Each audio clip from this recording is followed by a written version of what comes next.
In this video, we're going to take a quick look at some of the human-in-the-loop text validation options. So with human-in-the-loop, you basically ask the user a question. You pause and wait for their response.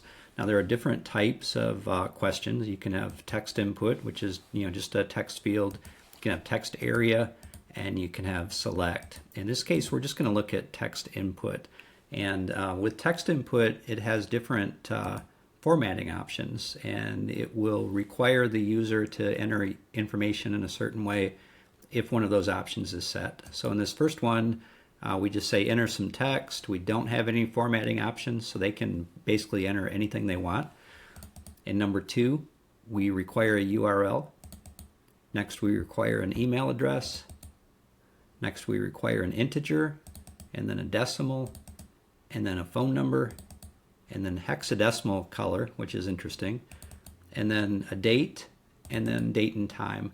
So these are all set up and ready to go. So let's just we'll save it and run the sequence.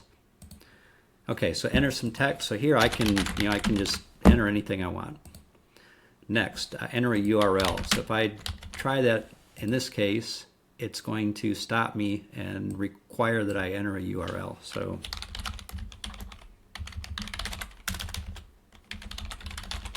just enter a URL, and there we go. Enter an email.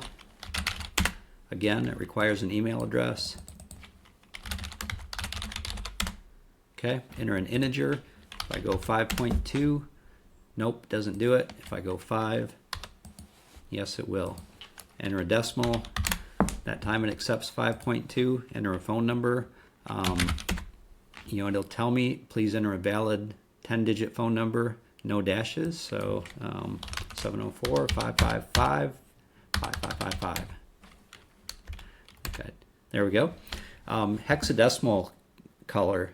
So this is great if you're writing a web design automation or something like that. It has a color picker built into it.